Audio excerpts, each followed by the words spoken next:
எனதன்பு தனுசு ராசிக்கார நேயர்களுக்கு எனது இனிய வணக்கங்க. நம்ம இன்னைக்கு வீடியோ பதிவுக்குள்ள முழுமையா போறதுக்கு முன்னாடி முருகரை மனதார வணங்கிட்டு வீடியோ பதிவுக்குள்ள போகலாங்க. ஓ முருகா போற்றி, ஓ முருகா போற்றி, ஓ முருகா போற்றி, எனைக்காக்கும் முருகனே போற்றி. நல்லதே நடக்கும், நல்லது மட்டும் தான் நடக்கும். நம்மளோட தனுசு ராசிக்காரங்க சுதந்திரத்தை விரும்புவாங்க. நேர்மையான மற்றும் திறந்த மனப்பான்மை இவங்க கிட்ட இருக்கு. சாகசம், பயணம், புதிய விஷயங்களை கற்றுக்கொள்வதில் இவங்களுக்கு ஆர்வம் இருக்கு. நல்ல நகைச்சுவை உணர்வு கொண்டவங்களா இவங்க இருக்காங்க. இவங்களை பொறுத்த வரைக்கும் தான் மட்டும் நல்லா இருக்கணும் அப்படிங்கிற சுயநலமெல்லாம் கிடையாதுங்க. தன்னை சுத்தி இருக்கக்கூடிய எல்லோருமே நல்லா இருக்கணும் அப்படிங்கிற பொதுநல குணத்தோட இவங்க வாழ்ந்துகிட்டு இருக்காங்க. நட்புக்கு முக்கியத்துவம் தருவாங்க. அதே நேரத்துல நண்பனுக்காக உயிரை கொடுக்க கூட இவங்க தயங்க மாட்டாங்க. தனுசு ராசிக்கார அன்பர்களே அனைவருக்கும் வணக்கங்க. உங்க வாழ்க்கையில நீங்க இதுவரைக்கும் பார்த்திராத ஒரு மிகப்பெரிய திருப்புமுனை அரங்கேற போகுதுங்க.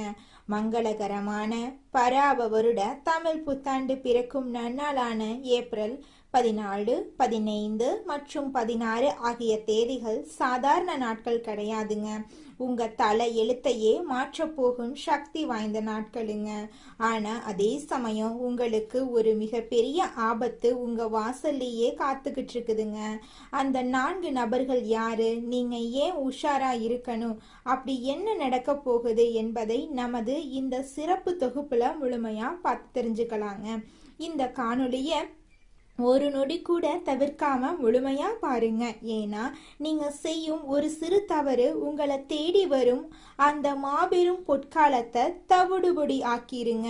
நம்மளுடைய தனுசு ராசி மண்டலத்தின் 9வது வீடாக அமையுங்க.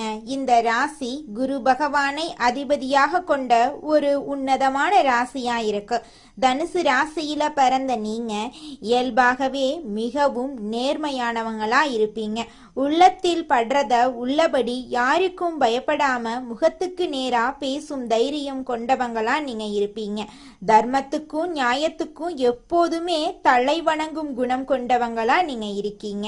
ஆனா உங்களுடைய இந்த அதிவேகமான நேர்மையும் வெளிப்படையான பேச்சுமே உங்களுக்கு பல நேரங்கள்ல மிக பெரிய எதிரிகளை உருவாக்கி விடுதுங்க. தனுசு ராசியில பிறந்த நீங்க ஏன் எப்போதும் ஒருவித போராட்டத்துடனும் மற்றவர்கள் படாத மன கஷ்டத்தையும் அனுபவிக்கிறீங்க என்று எப்போதாவது யோசிச்சதுண்டா? இதற்கு காரணம் உங்க வெள்ளை உள்ளந்தாங்க. கடந்த சில ஆண்டுகளை சற்று திரும்பி பாருங்க. நீங்க யாருக்கெல்லாம் உண்மையா இருந்தீங்களோ, யாருடைய கஷ்டங்களை தீர்க்க ஓடோடி சென்று உதவினீங்களோ அவங்களே உங்களுக்கு மிகப்பெரிய துரோகத்தை செஞ்சிருப்பாங்க. அடுத்தவர்கள் படும் கஷ்டத்தை உங்களால பொறுத்து கொள்ளவே முடியாது. உங்க கையில பணம் இல்லாவிட்டாலும் கடன் வாங்கியாவது மற்றவங்களுக்கு உதவி செய்யும் இலகிய மனம் கொண்டவங்களா நீங்க இருக்கீங்க. ஆனா நீங்க செய்த தர்மம் உங்களுக்கு புண்ணியத்தை சேர்க்கறதுக்கு பதிலா உங்களுக்கு பல பழிகளையும் அவமானங்களையுமே பரிசா கொடுத்திருக்கு. உங்க குடும்பத்தினராலேயே பல நேரங்கள்ல நீங்க தவறாக புரிந்து கொள்ளப்பட்டிருப்பீங்க. நான் யாருக்கும் என்ன பாவம் செஞ்சேன் அப்படின்னு தனிமையில அமர்ந்து நீங்க கண்ணீர் விட்ட இரவுகள் ஏராளமா இருக்கு. பொருளாதார ரீதியா பார்த்தா நீங்க கடினமாக உழைக்கக்கூடியவங்க. அப்படின்னாலும் உழைப்புக்கேற்ற ஊதியம் உங்களுக்கு கிடைச்சிருக்காது. உங்க திறமைய யாரோ ஒருவர் பயன்படுத்தி முன்னேறி இருப்பாங்க. எதை தொட்டாலும் தடை, எதை தொட்டாலும் தோல்வி, உறவுகளுக்குள்ளேயே விரிசல் என ஒரு வழி தடத்துல சிக்கி தவித்த உங்களுக்கு மங்களகரமான பராப வருட தமிழ் புத்தாண்டு பிறக்க போகுது. இந்த நன்னாளில் கிரகங்களின் சஞ்சாரம் உங்க ராசியில ஒரு பிரம்மாண்ட மாற்றத்தை ஏற்படுத்த போகுது. விண்ணில் சஞ்சரிக்கும் கோள்களின் நிலையில இப்போது ஒரு மிகப்பெரிய மாற்றம் நிகழப்போகுது.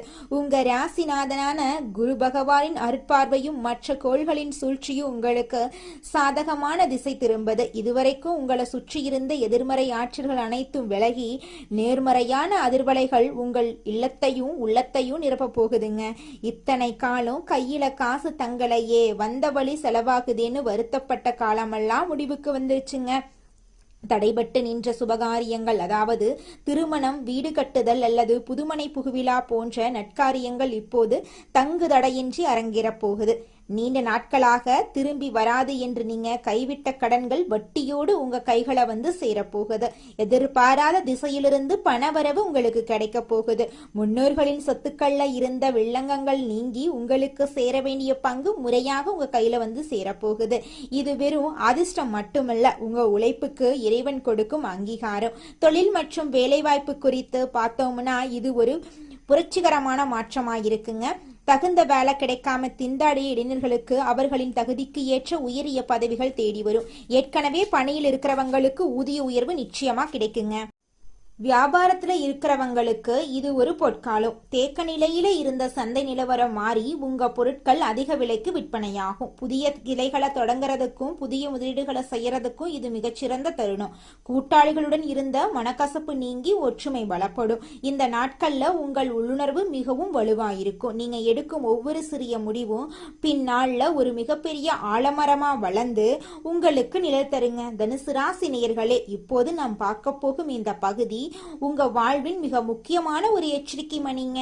அதிர்ஷ்டம் கதவை தட்டும் பொழுது அதே கதவின் பின்னால சில சவால்களும் ஒளிஞ்சிருக்கும் என்பதுதான் பிரபஞ்சத்தோட நியதிங்க. உங்க வாழ்வில் இந்த தமிழ் புத்தாண்டு காலத்தில் ஏற்பட போகும் அந்த பொற்கால மாற்றத்தை தடுக்கிறதுக்கோ அல்லது திசை திருப்புவதற்கோ சில மனித உருவல வரும் தடைகள் காத்துக்கிட்டு இருக்கு. உங்க வெள்ளந்தி மனமே உங்களுக்கு பல நேரங்கள்ல வினையா முடிஞ்சிருது. இந்த ஏப்ரல் 14, 15, 16 ஆகிய தேதிகள்ல நீங்க யாரையெல்லாம் உங்கள் நெல்லுக்குள் அனுமதிக்கணும், யாரிடமெல்லாம் ஒரு பாதுகாப்பான இடைவெளியை பேணணும் என்பதுல மிகவும் விழிப்புணர்வோடு இருக்கிறது ரொம்பவும் அவசியங்க. குறிப்பா நீங்க யார்கிட்ட பேசணும், யார்கிட்ட பேசக்கூடாது, இந்த செயலை செய்யலாமா செய்யக்கூடாதுன்னு 1க்கு 2 முறை ஆலோசனை பண்ணி தாங்க செயல்படணும். நீங்க நண்பர்களுக்காகவோ உடன் வேலை செய்பவர்களுக்காகவோ அல்லது உங்கள் உறவினர்களுக்காகவோ கூட எந்த ஒரு செயலை செஞ்சாலும் 1க்கு 2 முறை ஆலோசனை பண்ணி தாங்க செய்யணும். நீங்க ஒரு புதிய தொழிலை தொடங்க போகும் செய்தியையோ உங்களுக்கு கிடைக்க போகும் பெரும் பணவரவு பற்றிய தகவலையோ நீங்க யாரையும் நம்பி தப்பி தவறி கூட பகிர்ந்து கொள்ளக்கூடாது. உங்களுடைய வளர்ச்சி சிலருக்கு கண்ணு குத்தலாம். இவன் மட்டும் எப்படி இவ்வளவு சீக்கிரம் முன்னேறான் என்ற ஒரு சிறிய எண்ணம் கூட அவர்களின் பார்வையில வழியாக உங்க மீது ஒரு எதிர்மறை அதிர்வை உண்டாக்குங்க.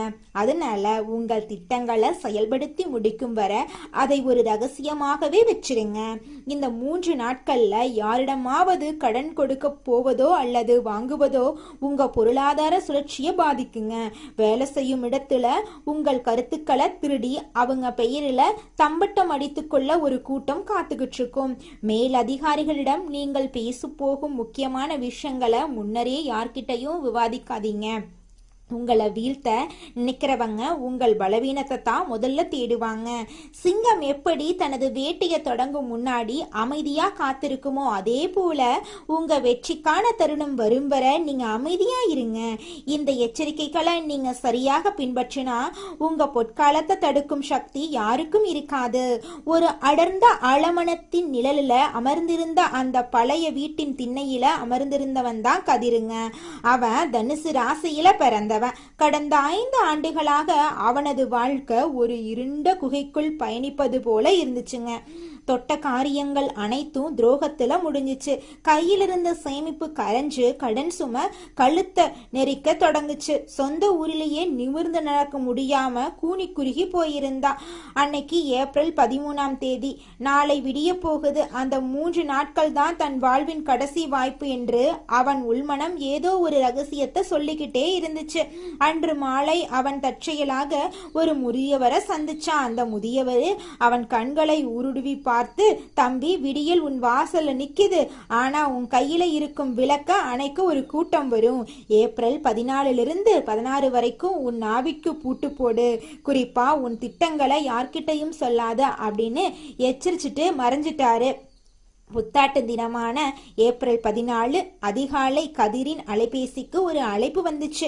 அது அவனது நீண்ட நாள் நண்பன் முரளி. அவன் பெயர் மா என்ற எழுத்துல தொடங்குது என்பதை கதிர் சட்டென்று நினைவு கூர்ந்தான். முரளி மிகவும் கனிவா பேசினா.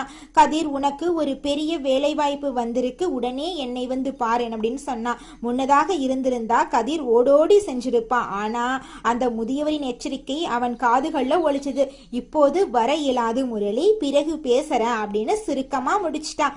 பிறகுதான் தெரிஞ்சது முரளி சொன்ன அந்த வேலை வாய்ப்பு ஒரு மிகப்பெரிய பண மோசடி திட்டம் அப்படிங்கிறது.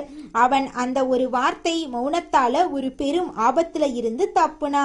ஏப்ரல் 15ஆம் தேதி கதிர் ஒரு பழைய நிலம் சம்பந்தமான ஆவணங்கள்ல சரிபார்த்து கொண்டிருந்தான். அவனது தாத்தா வீட்டுக்கு சென்ற ஒரு சிறிய தரிசு நிலம் அது. அன்று மதியம் அவனது உறவினர் ஒருவர் சே என்ற பெயரில் தொடங்கும் பெயர் கொண்டவர் வீட்டுக்கு வந்தாரு. அந்த நிலத்தை விற்று விடலாம், நான் நல்ல விலை பேசி தர்றேன் அப்படின்னு அவர் சொன்னாரு. கதிர் அமைதியா மறுத்துட்டான். மறுநாள் ஏப்ரல் 16ஆம் தேதி காலை அரசாங்கத்திடமிருந்து ஒரு அறிவிப்பு வந்துச்சு. அந்த நிலத்தின் வழியாக ஒரு தேசிய நெடுஞ்சாலை அமைக்கலாம் அப்படின்னு. அதற்காக அந்த நிலத்துக்கு பல கோடி ரூபாய் இழப்பீடு வழங்கப்பட போகுது அப்படின்னு செய்தி அவருக்கு கிடைச்சிச்சு. கதிர் அதிர்ந்து போனான். அன்று மாலை அவனுக்கு ஒரு புதிய தொழில் தொடங்குவதற்கான முதலீடும் தானாகவே வந்து சேர்ந்துச்சு. அந்த 3 நாட்கள்ல அவன் காட்டிய நிதானமும் மௌனமும் தான் அவன் வாழ்க்கையில பல வகையான நன்மைகளை அவனுக்கு தேடித்தருது. இந்த கதிரை போலவே நீங்களும் அமைதியா பொறுப்பா இருந்தீங்கன்னா நிச்சயமா உங்க வாழ்க்கையில ஒரு வெற்றி கிடைத்தே தீருங்க. அதுல துளி கூட மாற்றமே கிடையாதுங்க. வரப்போகக்கூடிய நன்மைகளை இரட்டிப்பாக்கி கொள்ளவும் நீங்க செய்ய வேண்டிய ஆன்மீக கடமைகள் குறித்து இப்போது ஆழமா பார்க்கலாம். இந்த ஏப்ரல் 14, 15, 16 ஆகிய தேதிகள்ல நீங்க மேற்கொள்ள வேண்டிய சில எளிய அதே சமயம் மிக வலுவான வழிபாட்டு முறைகள் உங்க தலையெழுத்தையே மாற்றும் வல்லமை கொண்டதுங்க. உங்க வாழ்க்கையில நீங்க செய்யக்கூடிய முதல் விஷயம் என்னன்னு பாத்தீங்கன்னா, இந்த 3 தேதிகளிலும் நீங்க அதிகாலையிலே பிரம்ம முகூர்த்தத்துல எழுந்து நீராடி உங்க வீட்டுல பூஜை அறையில மகாலட்சுமியின் திருவுருவ படத்துக்கு மல்லிகை அல்லது வெந்தாமரை மலர்களார அலங்காரம் செய்யணும். நெய் தீபம் ஏற்றி வச்சு உங்கள் மனக்குறைகளை அந்த அன்னையிடம் ஒப்படைச்சிடுங்க. இத்தனை காலம் நான் பட்ட கஷ்டங்கள் போதும் தாயே, இனி வரும் காலம் எனக்கு ஒளியா அமையட்டும் என்று மனதார வேண்டிக் கொள்ளுங்க.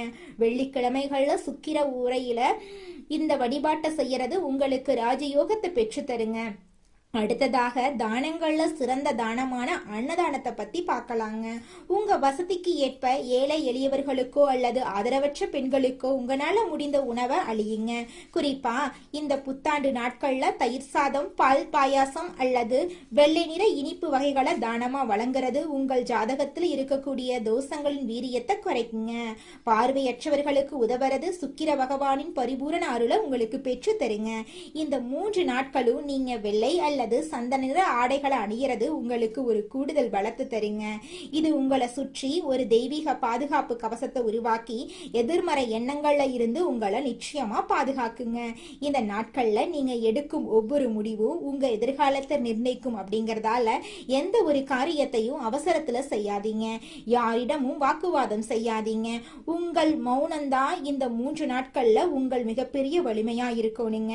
உங்க வெற்றி கனிகள் கனிந்து உங்க கைக்கு வரும் வர அதை மறைத்தே வச்சிருங்க. நீங்க செய்யும் இந்த எளிய ஆனா வலுவான பரிகாரங்கள் உங்க பாதையில் இருக்கக்கூடிய முட்களை அகற்றி மலர் பாதையா மாத்திருங்க. இந்த எச்சரிக்கைகளை மனதில் கொண்டு நிதானமா செயல்பட்டா உங்க வாழ்க்கையில இந்த புத்தாண்டு ஒரு மாபெரும் பொற்காலமா இருக்குங்க. நிச்சயமா உங்களுடைய ஆசைகள் கனவுகள் எல்லாமே இந்த காலகட்டத்துல நிறைவேறி தீருங்க. அது துளி கூட மாற்றமே கிடையாதுங்க. அடுத்ததாக நம்முடைய தனுசு ராசியில் இருக்கக்கூடிய ஒவ்வொரு நட்சத்திரக்காரர்களுக்கும் இந்த மாதம் எப்படி அமைஞ்சிருக்கு அப்படின்னு தெரிஞ்சுக்கலாங்க. நம்மளோட தனுசு ராசியில் இருக்கக்கூடிய முதல் நட்சத்திரம் மூலம். உங்களுக்கு இந்த மாதம் எப்படி அமைஞ்சிருக்கு அப்படின்னு பார்க்கலாங்க. இந்த மாதம் எடுத்த வேலையை சிறப்பாக செய்து முடித்து நற்பெயரை பெற போறீங்க. அதே நேரத்துல கூடுதலாக உழைக்க வேண்டி இருக்கும். மாணவர்கள் கவனத்தை சிதறவிடாம மிகவும் கவனித்து பாடங்களை படிக்கிறது நல்லது. சக மாணவர்களுடன் அனுசரித்து செல்றது நன்மை தரும். உத்தியோகஸ்தவர்களுக்கு எதிர்பார்த்த வங்கி கடன் கிடைக்கும். சக ஊழியர்கள் உங்களை விமர்சித்தாலும் அனுசரித்து போவாங்க. இது நாள் வரைக்கும் உங்க வாழ்க்கையில இருந்த அனைத்து பிரச்சனைகளுக்கும் இந்த மாதம் தீர்வு கிடைக்க போகுது. உங்களோட ஆசைகள் கனவுகள் எல்லாமே நிறைவேற போகுதுங்க. அடுத்ததாக நம்முடைய தனுசு ராசியில் இருக்கக்கூடிய நட்சத்திரம் பூராடம். உங்களுக்கு இந்த மாதம் எப்படி அமைஞ்சிருக்கு அப்படின்னு தெரிஞ்சுக்கலாங்க. இந்த மாதம் மன அமைதி உண்டாகுங்க. எதிலும் நட்பலன் உங்களுக்கு கிடைக்கும். திட்டமிட்டு செயலாற்றுவதிலும் உறுதியான முடிவு எடுப்பீங்க. வாக்கு வன்மையால காரிய வெற்றி உண்டாகும். எதிர்பாராத திடீர் செலவு உண்டாகலாம். அடுத்தவர் கூறத தவறாக புரிந்து கொண்டு பின்னர் வருத்தப்படும் சூழ்நிலை ஏற்படும். புதிய மேலதிகாரியின் அறிமுகம் உங்களுக்கு கிடைக்கும். புதிய பொறுப்புகள் உங்களுக்கு கிடைக்கும். திருமணமாகாதவர்களுக்கு திருமண தடை நீங்கி உங்களுக்கேற்ற சரியான வாழ்க்கை துணையோடு திருமணம் நடக்குங்க. குழந்தை பாக்கியம் இல்லாதவர்களுக்கு குழந்தை பாக்கியம் கிடைக்குங்க. பூர்வீக சொத்து ரீதியாக இருந்த அனைத்து பிரச்சனைகளுக்கும் தீர்வு கிடைக்குங்க. உங்களுக்கு வரவேண்டிய பூர்வீக சொத்து உங்க கையில வந்து சேரப்போகுதுங்க. அடுத்ததாக நம்முடைய தனுசு ராசியில் இருக்கக்கூடிய நட்சத்திரம் உத்திராடம் 1ஆம் பாதம். உங்களுக்கு இந்த மாதம் எப்படி அமைஞ்சிருக்குன்னு பார்க்கலாங்க. இந்த மாதம் கடவுள் பக்தி அதிகரிக்கும். கொடுக்கல் வாங்கல் சொத்து வாங்குறதுல கவனம் தேவை. தொழில் வியாபாரத்துல இருந்த போட்டி நீங்கும். கடன் விவகாரங்கள் கட்டுக்குள் இருக்கும். சரக்குகளை வாடிக்கையாளர்களுக்கு அனுப்பும் போது கவனம் தேவை. நல்லவர்களின் நட்பை இழந்து விடாதீங்க. உணர்ச்சி வசப்பட்டு பேசுறத குறைத்து கொள்றது உங்க வாழ்க்கைக்கு ரொம்பவும் நல்லதுங்க. குருவிற்கு சாமந்தி மலரை சமர்ப்பித்து வியாழக்கிழமையில் வணங்கி வர எல்லா நன்மைகளும் உங்கள் வாழ்க்கையில் உண்டாகும். உங்கள் வாழ்க்கையில் நல்லது தாங்க நடக்கும். கெட்டதென்ற பேச்சுக்கு துளி கூட இடம் கிடையாதுங்க. இது நாள் வரைக்கும் உங்களை வேண்டாம் என்று உதறி தள்ளிட்டு போன சொந்த பந்தங்கள் எல்லோருமே இனி வரக்கூடிய காலங்களில் உங்களை தேடி வரப்போறாங்க. புதுசா நிலம் வாங்க போறீங்க, காடு வாங்க போறீங்க, கார் வாங்க போறீங்க, வீடெல்லாம் கட்ட போறீங்க. உங்க வாழ்க்கையில மேலும் நல்லதெல்லாம் நடக்க நீங்க செய்யக்கூடிய பரிகாரம் என்னன்னு பார்த்தீங்கன்னா, உங்க வீட்டுக்கு பக்கத்துல இருக்கக்கூடிய கண்ணு தெரியாத குழந்தைங்களுக்கு உங்களால முடிஞ்ச உதவிகளை செஞ்சுக்கிட்டு வாங்க. உதவி செய்யணும் அப்படிங்கிறதுக்காக நீங்க லட்சக்கணக்கில் செலவு பண்ணணும் அப்படிங்கிற அவசியம் கிடையாது. உங்களால முடிஞ்ச அளவுக்கு ஒரு பேனா வாங்கித்தாங்க, ஒரு பென்சில் வாங்கித்தாங்க. இந்த உதவியை செய்யறதன் மூலமா உங்க வாழ்க்கையில நீங்க செஞ்ச பாவங்கள் எல்லாம் குறைய போகுது. உங்களுடைய வாழ்க்கையே சொர்க்க வாழ்க்கையா மாறிடுங்க. நல்லதே நடக்கும். நல்லது மட்டும்தான் நடக்கும். நன்றி, வணக்கம்.